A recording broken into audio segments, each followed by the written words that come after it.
All right, everyone. Welcome to Theologically Recovering. This is part of the Arise Addiction Recovery program over at Lick Fork Church. And what we're doing in this podcast, in this series, we're breaking down the old story of Pinocchio. And we're going to do a lot of these where we're going to break down some of the old fables, especially like Aesop's fable, old fairy tales, old archaic stories, and especially some of the older Disney cartoons. There is so much meaning in a lot of those, and especially when you get to the story of Pinocchio. So we chose it first because on the surface it is something is pulling the strings of a puppet, and it has a quest to go to become what he wants to be as a real boy. So this series is called The Quest to Become Real. And so we're breaking down the story of Pinocchio. This is our fourth episode in this series. And the first one we talked about was simply Geppetto wishing in the right direction, wishing upon a star, but he got his aim in the right direction. He wanted a miracle to happen, and which we explained that as a miracle means divine intervention, and we know it's going to take a miracle for any of us to get any help. But so he gets his aim in the right direction. That night, the blue fairy comes down, touches this wooden puppet that he has named Pinocchio, and says, "Little puppet made of pine, awake." Well, he gets up, he says, "I can walk, I can talk, I can move. Am I real?" She says, "No. In order to become real, in order for Geppetto's wish to come true, will be entirely up to you.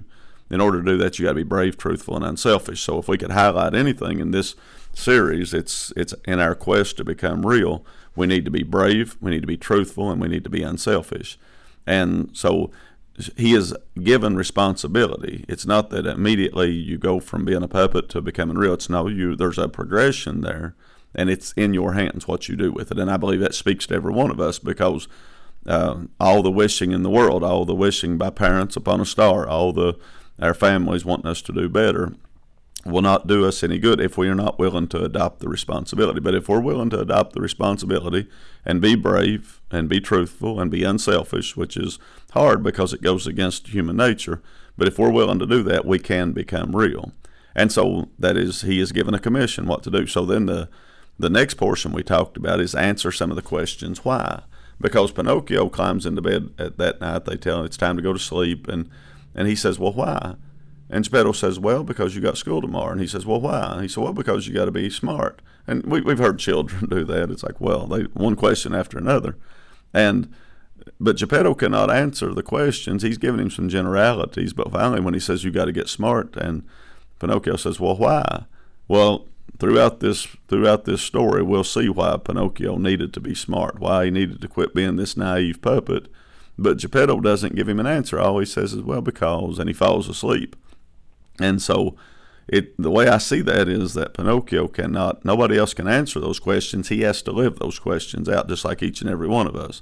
We have a lot of questions. We step out into the unknown. Maybe as an addict, we're in the pit of addiction, and we know we need to get help, and we maybe even can see what we need, but how we get from point A to point B is very difficult. And we try to lay that out in the program, the Arise program, using Jesus's eight-step program as the Beatitudes as our system. But there's a lot of questions along the way, but you cannot just simply have those answered. You have to live those out.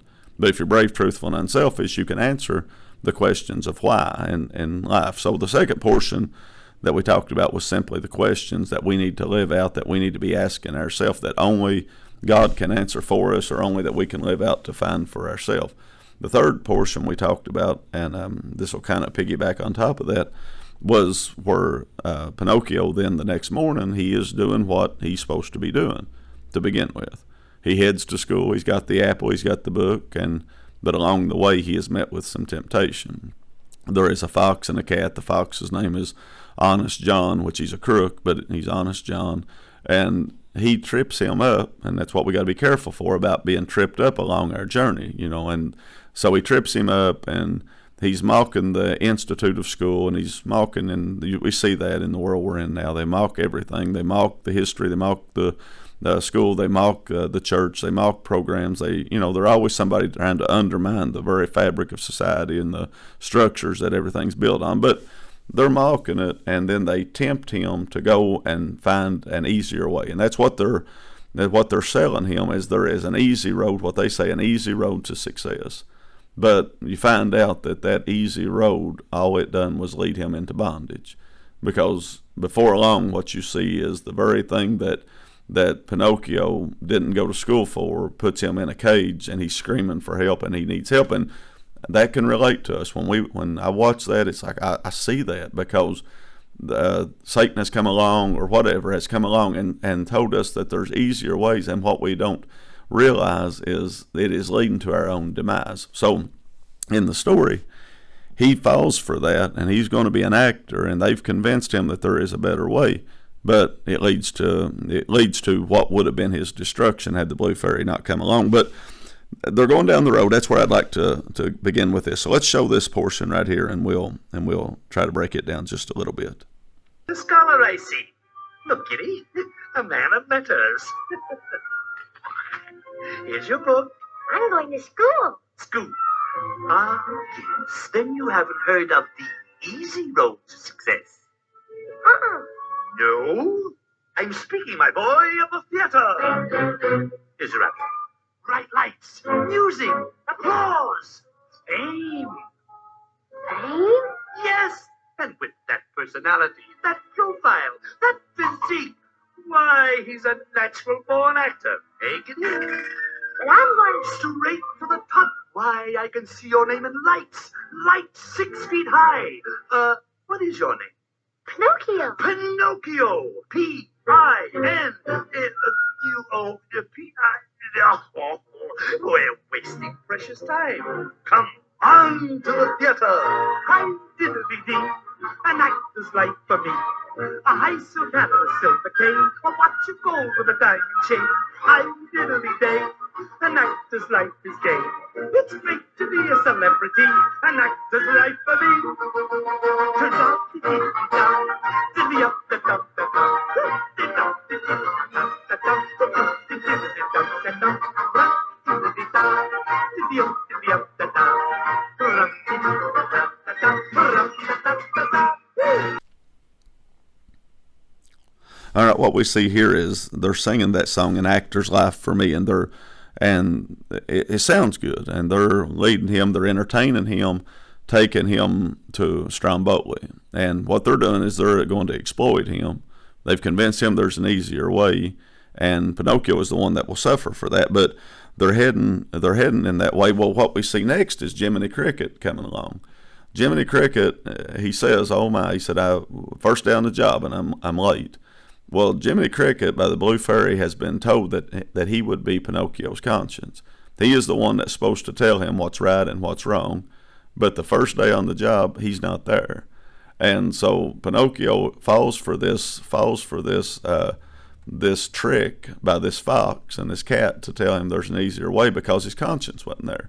And when we override our conscience, we all have a conscience, and we're all, we all know what's right and wrong. But when we override that, or we don't listen to our conscience, then we will fall for the same thing. And what was happening is he was going from being a puppet to being an actor, which is a natural progression if we're not careful, because all an actor is somebody else is pulling the strings. And we see that. You can look at Hollywood right now and all their agenda that they've got. That's not their own thoughts. That is them simply spouting off, talking heads that are spouting off what they've been programmed to say. And, then they want to try to tell us about morality, and they have no morals themselves. And I'm not being political. I'm just saying you can't listen to an actor. An actor has no substance, Somebody that's only pretending to be something doesn't mean anything. But that's what they have.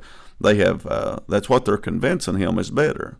But before he goes to do that, Jiminy Cricket does catch up with him. No. Over here.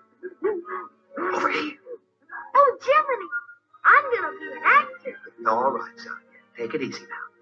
Remember what I said about temptation? Uh-huh. Well, that's him. Oh, no, Jiminy. That's Mr. Honest John. Honest John. Get me out of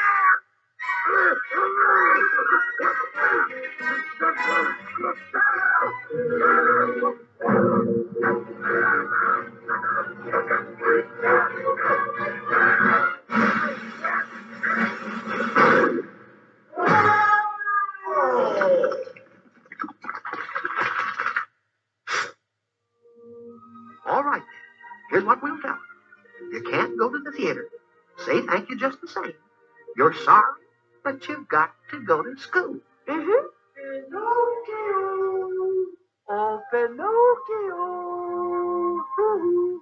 Here they come, Pinocchio. Now you tell them. Woo-hoo! Oh, little boy. Ah, there you are. Now, where were we? Ah, yes. On to the theater. Bye, Jiminy. Bye. Goodbye. Huh? And that goodbye for me. Hey, no, you can't. At this point, the fox and the cat, they've got sidetracked with something that's happened.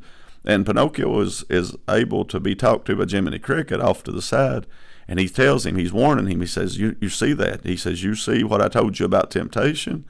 And Pinocchio's like, yeah. He said, well, that's him. And he points over to the fox. And he said, oh, no, that's not temptation. That's Honest John. Well, the name Honest John sounds like he would be trustworthy. But Jiminy Cricket, his conscience is saying, no, he's not trustworthy. You got to look at stuff beyond the surface. If you're naive, which Pinocchio, the animators make this, I mean, they draw this out perfectly, that he is this little naive puppet that believes everything. But he says, oh, no, that's Honest John. And so he tells him, he's like, no, you're supposed to go to school. You know, you've already been told what to do, what you need to do. This is what is expected of you. Your father sent you out, you know, in a sense. He has sent you to adopt this responsibility. And so it looks like Pinocchio was like, okay, yeah, I'm going to do that. But then the very next thing that you see is they come along, and the fox and the cat then find him, and the conscience hides, which I think is interesting. He hides instead of standing with Pinocchio.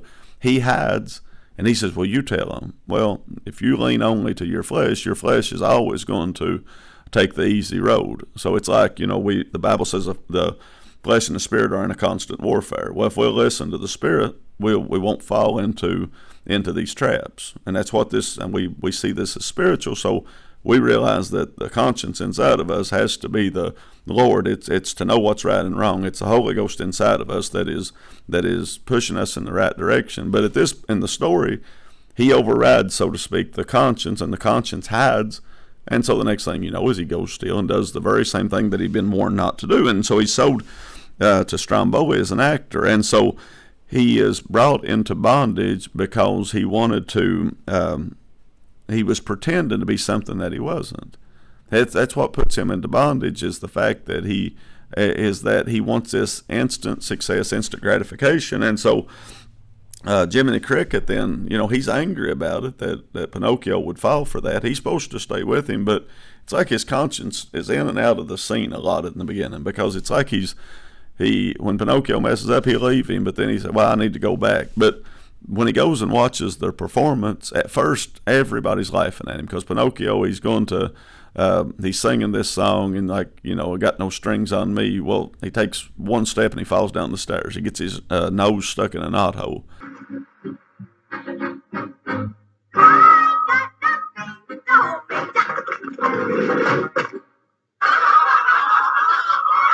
Go ahead. Make a fool of yourself. Then maybe you'll listen to your conscience.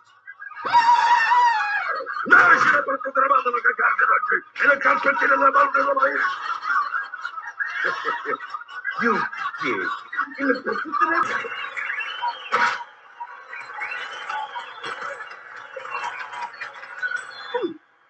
They like him. He's a success. Gosh, maybe I was.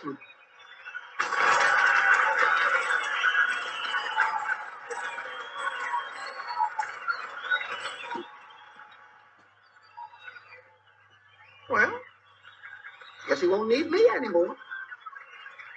What does an actor want with a conscience anyway?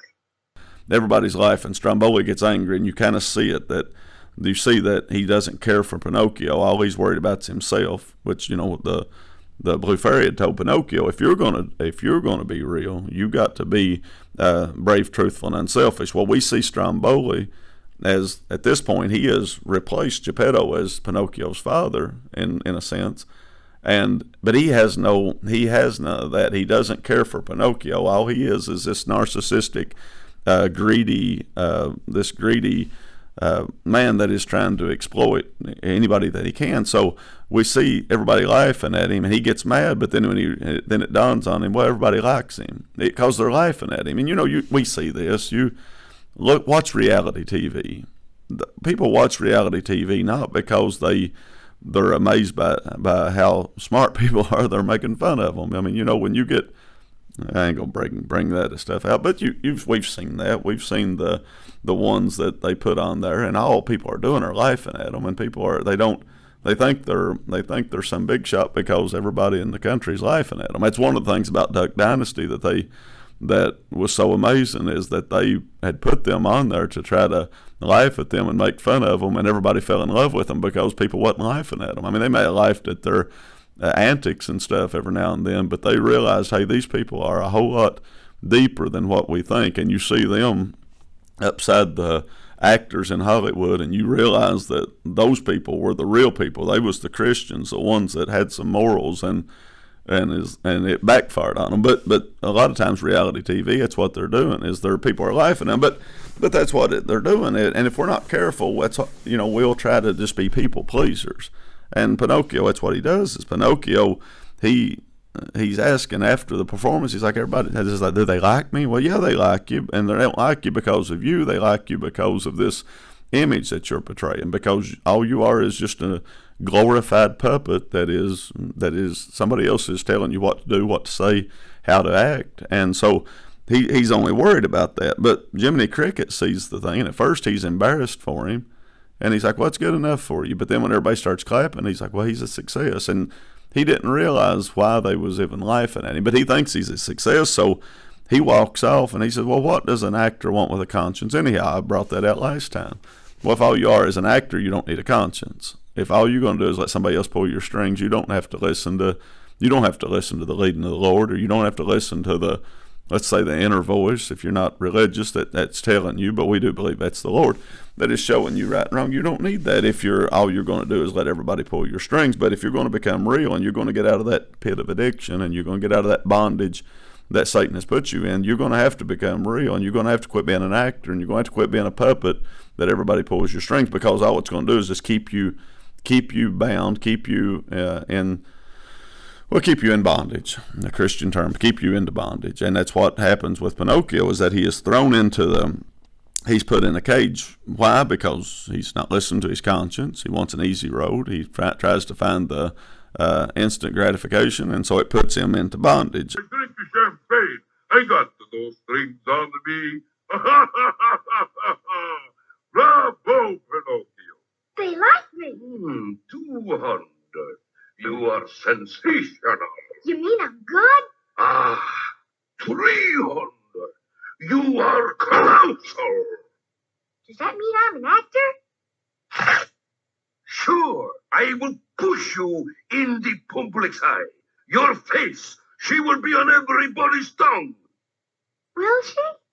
Yeah, Watch this. Forza, nemico, lo portente, la cacchia, e la qualiente, la caccar, e la passete... For you, my little Pinocchio. For me? Gee, thanks. I'll run right home and tell my father. Home? Yeah, sure. Going home to your father. That is very comical. You mean it's funny? Sure, yeah. I'll be back in the morning. Be back in the morning. Going home.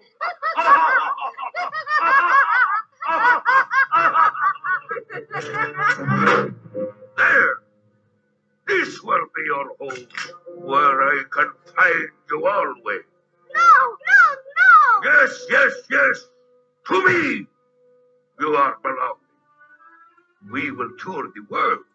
And Stromboli says that as he's, at first he's talking to Pinocchio because he thinks Pinocchio is just going to stay, and you can tell that he's not really concerned about the puppet so much. He's counting his money, and he gives him a washer that has no value to it, and he says, I'm going to push your name out and your face in front of everybody.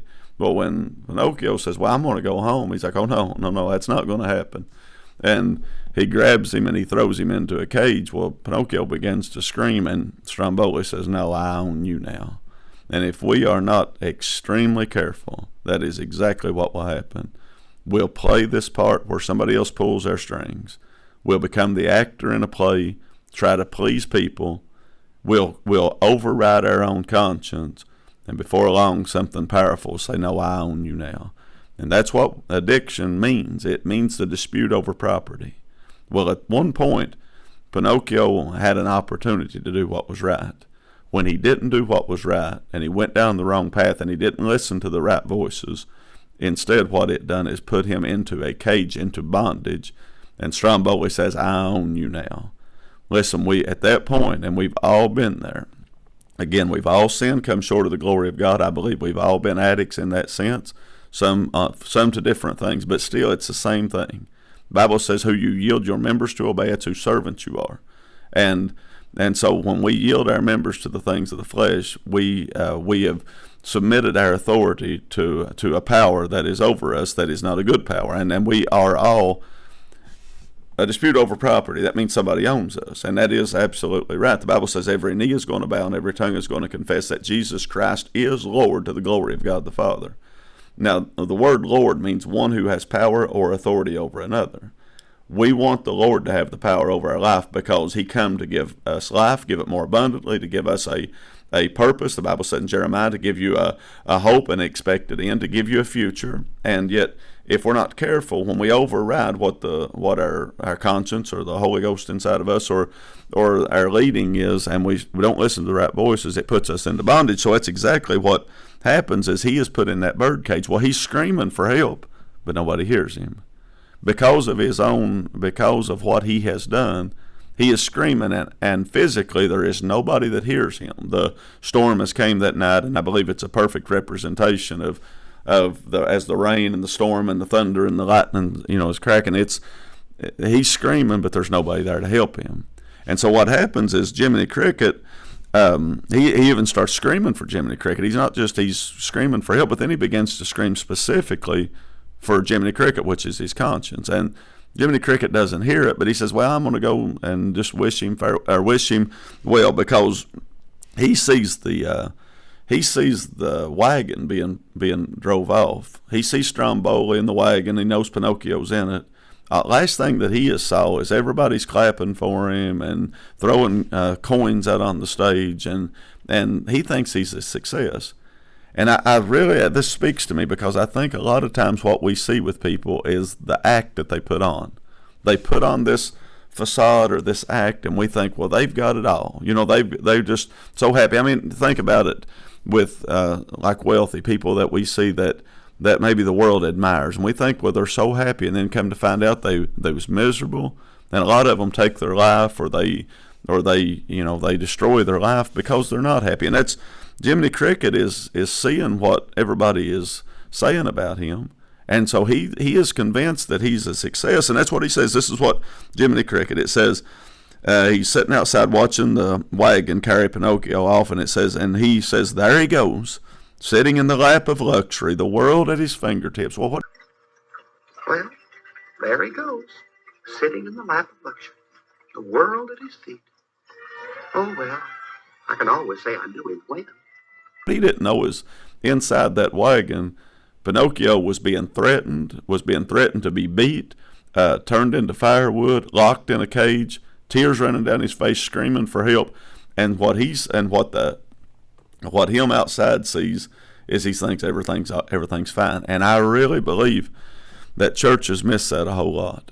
We see people and we don't realize how much they need help. And then people go to church sometimes and they don't feel welcome, and it's like, because they don't, it's like if we're not careful, we'll be blinded to that. We won't see how much people do need help, what kind of bondage they're in. We'll look at their outward appearance. Maybe they put on a smile, and we're good at doing that. We're good at becoming the actors in a play, and we've all been there, where we let on like nothing was bothering us. I used to sit in church under conviction, felt the need to go pray, and I'd put on, if you would have looked at me, you would have thought he is not getting anything out of this. He's wanting to go, and I did want to go home because I didn't want to face that, but I was tore all to pieces. My outward appearance did not reflect what was inside. And so when Jiminy Cricket sees this, he says, there he is, there he goes, the world at his fingertips, sitting in the lap of luxury. Well, if you go inside that wagon, It was not like that at all. And so if we would really get into people's hearts sometime, we would realize that they're in bondage and they're in agony and they need help and they're crying out for help and we can't hear it, but yet they're needing that help. So that's our job, is to, one person said evangelism, which it would be for everything. It says, is one beggar telling another beggar where to find bread at. Well, we found our help. And so we need to not just look at the outward appearance of people, but we need to realize that everybody out there needs the Lord. They need help. They've got their problems. They've got their own quest that they're on to become real, and they need help sometimes. So Jiminy Cricket climbs in. He goes into the cage, and then he realizes what's happening. Gee, I'm glad to see you. Pinocchio, what's happened? What did he do to you? Oh, he was mad. He said he was going to push my face in everybody's eye. Yeah. And just 'cause I'm a go-brick, he's going to chop me in the firewood. Oh, is that so? Now, don't you worry, son. I'll have you out of here in no time at all. Why, this is just as easy as rolling over.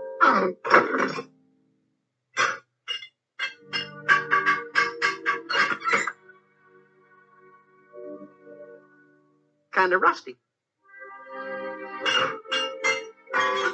Needs a little oil. That's what I said.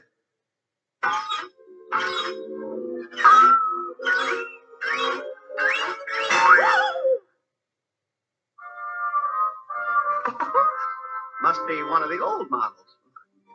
You mean you can't open it? Yeah. Looks pretty hopeless. It'll take a miracle to get us out of here. But he tells me, I'll get you out of here in a jiffy. And he gets into the lock and tries to open the lock, but he can't do it. And so he thinks he can, but he said, this must be one of the old types. And Pinocchio says, so you can't do it? And he's like, no, I can't do it. And that's, Jiminy Cricket says, it looks pretty hopeless. Said it'll take a miracle to get out of here. And I think sometimes in ourselves, of course, the conscience is part of us, but we get into these situations sometimes and we can't help ourselves. And we need to realize that. Again, when you go back to, the first steps of Alcoholics Anonymous, that's what it tells you, that you can't help yourself. Our first step of our program is blessed are the poor in spirit, the beggar in spirit, meaning the beggar has nothing to offer. We can't help ourselves. We get into these situations sometimes that we can't help ourselves. So what do? We direct our attention, just like when Geppetto directed his attention toward the wishing star. Next thing you see is help comes. The miracle comes down and turns that wooden puppet into a autonomous puppet that can move without any strings. Okay, well, the next time when it says we're going to need a miracle, Jiminy Cricket said this is hopeless. And how many people have felt like that? Just says this is hopeless. And unless there's a miracle, nothing's going to happen. And I'll say that to you because miracle, again, it means divine intervention. And it's going to take divine intervention in your life to get you out of that cage. Well, they are help out there. Now, although you may scream for the people around you, inwardly screaming, and there seem like nobody can help. Well, if you direct your attention in the right way and you call upon God, the Bible says, draw nigh to God and he'll draw nigh to you. If you'll come to him broken, he is nigh to them that have a broken heart, save as such it be of a contrite spirit. He'll in no wise cast you out if you come to him and you humble yourself. He will hear you. So that the story is the blue fairy then comes down and is going to release him. But when she comes down, she begins to ask him some questions. Well, at this point, Pinocchio, he needs help, but he's too embarrassed to even tell her the truth. And I think we see that. See, this story is so rich in meaning because we've saw that plenty of times. We've saw people come that, absolutely, and I've been there. I went there. Let's not say other people. I've been there. Needed help so bad. Needed somebody. Needed the Lord. Facing situations that just seemed hopeless, and then go to church or hear somebody preach or go to, talk to somebody. And instead of being honest, instead we start lying about it. We start making up stories. And again, the whole thing, the quest to become real, I don't want anybody lying to me. I don't want that. If you go to a doctor, and suppose you went to the doctor and there was something wrong with you, and the doctor asked you what's wrong, and you say, well, there's nothing wrong with me. Well, then he'd say, well, why are you here? If you're coming for help and you're not willing to admit what you need help with, How in the world can anybody help you? A lot of people, that's what they do. They want people to help them, but they won't tell them what's wrong. So when it says it's hopeless, I mean, Jiminy Cricket is sitting there, Pinocchio's crying, Jiminy Cricket's crying, they're both blowing their nose, they're both, I mean, and it says it looks pretty hopeless. And said it's going to take a miracle. Well, the next thing you see is the miracle manifest itself. She comes down, just like with us. We need help, and the Lord comes by. But I preached about it last night over at church, but it was like Jacob of old. He went into a dark place of his life, and whenever the Lord reveals himself, he says, surely the Lord was in this place, and I didn't know it. Well, how many times do we do that? How many times do we get in situations and we get to where we need this help, and then the Lord is there and we don't even realize it until he finally he really just gets a hold of us, and then everything changes. And then matter of fact, Jacob, he says, how dreadful was this place? And the word dreadful, I love that it means awesome. He said, how awesome is this place? And so when the Lord comes by, it is an awesome thing, but if we're not careful, we'll miss it. So what happens here, and I know I need to hurry up with this, but the blue fairy comes down and starts asking him some questions. Oh, take it easy, son. Come on. Whoa. Atta boy. Oh, well, it stopped raining anyway. Hey, that star again. The lady. Ooh, the fairy. What'll she say? What'll I tell her? Well, you might tell her the truth.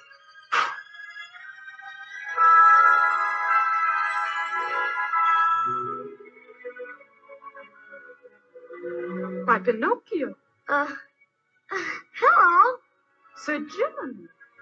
Well, this is a pleasant surprise. Pinocchio, why didn't you go to school? School? Well, Go ahead, tell her. I was going to school till I met somebody. Met somebody? Yeah, two big monsters with big green eyes. Why, Monsters? Weren't you afraid? No, ma'am, but they tied me in a big sack. Don't say. And where was Sir Jiminy? Oh, Jiminy, Hey, leave me out of this. they put him in a little sack. No. Yeah, How did you escape? I didn't. They chopped me in firewood. Oh, look! My nose! What's happened? Perhaps you haven't been telling the truth, Pinocchio. Perhaps. Oh, but I have. Every single word.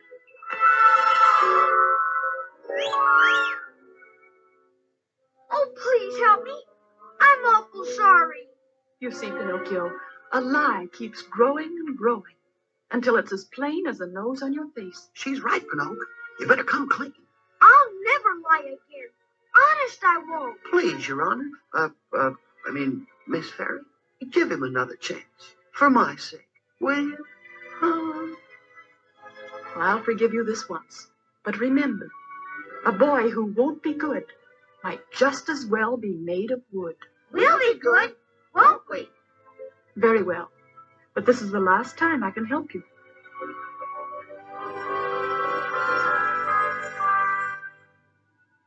Gee, look, Jiminy. My nose. Hey, we're free. Come on, Pinocchio.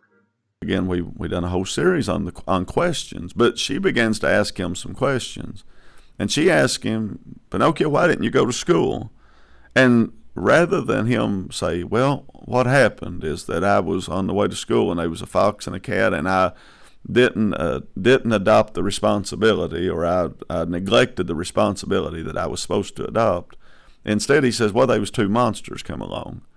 And of course, she knows better. She knows every bit of it. And she says, well, weren't you afraid? When he says, that's, of course, the image of Pinocchio is always, it's always that his nose grows. Well, this is where it happens in the story. Because in this, she asked him a question, why didn't you go to school? I told you specifically what to do. You knew what you needed to do, and you was heading to school, and I know it, but she said, why didn't you go to school? Again, these self-reflective questions. God, I mean, which the blue fairy just represents something divine, but God knows everything about us. And when he asks us a question, it's not because he don't know the answer. It's because he wants us to come to terms with it. And if we lie about that, then there's no hope for us. So she asked, why didn't you go to school? And he said, well, I met some monsters. Well, immediately his nose grows out. And she says, well, weren't you afraid? And he says, no, but they tied me and put me in a big sack. Well, when he says that, his nose grows again. And then it says, well, where was Jiminy? And Jiminy's back there saying, keep me out of this. And he said, well, they put him in a little sack and his nose grows. And she says, well, you don't say. Well, how did you escape? And they said, well, they chopped me into firewood. And his nose grows again. And then it dawns on him. He says, my nose, what's happening? And she says, well, perhaps you haven't been telling me the truth. And he says, oh, but I have every single word. Well, this time the nose has grown out so far, turned into a little tree. There a bird nest in it with eggs. And when he says, each time that he lies, then the eggs hatch. And then when he says, oh, yeah, everything I've said, every single word's the truth. It's the birds fly off and the leaves fall off the tree. It's like this thing is getting worse and worse. And it's, of course, that is obvious. What that means is that when we tell lies and we lie to ourselves, which that is really what lying is, it's not just telling lies, it's living a lie. And when we tell the lies, it becomes more obvious, and we have to cover up one lie with another lie. Well, if he had just simply started telling the truth, and that's what his commission was, you got to be brave, truthful, and unselfish. Well, he's breaking his second commandment. He's breaking that about being truthful, and he starts it off with those two monsters. Well, it don't end there. And when you start telling a lie, living a lie, those lies are just going to compound one upon another. So he's like, well, they was monsters. Well, what happened? Well, they put me in a sack. Well, they put Jiminy in a sack. Well, they cut me up into firewood. And it's like, well, you don't say. Well, maybe you're. And then he's like, well, how come, then it dawns on him, well, my nose is growing. How come my nose has got so big? He's like, well, maybe you've not been telling me the truth. Oh, yeah, I said every single word. And she knows what's going on the whole time. So, but he said, oh, but I have every single word. And said, oh, please help me. He said, I'm awful sorry. And this is, the blue fairy says when a lie keeps growing and growing, says a lie keeps growing and growing until it becomes as plain as the nose on his face. And so when we look at that, if we're not careful, we'll tell lies, we'll live a lie. And we've seen this, and maybe we've seen this. You've seen people that they try to pretend, they try to act like nothing's wrong, and they'll tell you things, and like with an addict will try to cover it up and pretend like that nothing's wrong. And I've talked to a lot of, that will tell you they're sitting there lying to you, and they try to act like nothing's wrong, and they'll try to tell you, well, no, I'm not doing anything, I'm clean, I'm getting clean. And it's like they don't see it, but everybody else around them. It's so obvious. And I'm thinking, why do you feel the need to tell me anything? Why don't you cry out for help? I mean, the Lord's got our help, but he lies to the one person that could help him. He's lying to the blue fairy, and the blue fairy could have said, forget it, man. If you're going to lie, I'm going to leave you in this cage. The one person that could help him, he was lying to. Well, a lot of times that's exactly what we do. We lie to the very ones that can help us, or we lie to God that can help us, and then we lie to ourselves or lie to our conscience or whatever. And so then at the end he says, oh, please, I need help. And he said, I'm awful sorry. And so she begins to tell him that I said, I'll help you this one time. So, but you got to promise to quit lying. And what I think's interesting is it's not just Pinocchio, but also Pinocchio and his conscience. Both says, we won't lie, we promise. They both make the vow. So I thought that was kind of interesting. But this whole portion here is breaking that part down. When he becomes the actor in a play, and then is put into bondage, he needs help. Nobody else around him can see that. He cries for help, but there seems to be nobody. And maybe we've felt like that before. Maybe we've been in those situations to where to where inside of us, every nerve is screaming for help, and nobody knows. And maybe those around us don't realize. Maybe they don't realize what kind of shape we're in. And maybe for us that has recovered, or the ones that that are on the other side, maybe we could learn from this. Maybe we could see this and say, you know what? Maybe things are not like they seem. Maybe they do need help, and we might be like Jiminy Cricket, who's sitting there saying, look, they got the world at their fingertips, living in the lap of luxury. Well, if we would actually do a little investigating, maybe we'd realize that maybe things are not what they seem. Maybe the one out there that we won't talk to about the Lord, or invite to church, or try to tell them about the program, or tell them about some hope instead. And I've heard this, people say, well, I just didn't want to embarrass them. And I don't believe that. I believe we don't want to be embarrassed ourselves, and we don't want to be rejected. And we think that a lot of times the people that are out there doing all this stuff, they'll think, well, they're happy with that. Well, I've never met anybody, including myself, that was really happy. We may have been busy. We may have busied our mind. We may have tried to convince ourselves that we was happy, but I've never met anybody yet after they recovered that didn't say, I was in a bad spot. I was in a dark spot. I didn't know where to turn. And that's why people do what they do. And that's why suicide rate skyrockets. That's why when people get in these situations and they don't feel like there's any help. And that is an indictment against the church, because we should be out there telling everybody that there is some help. And instead what we do is we look at them and think, well, they've got it made. No, they don't. They need help. I needed help. You needed help. We all need help.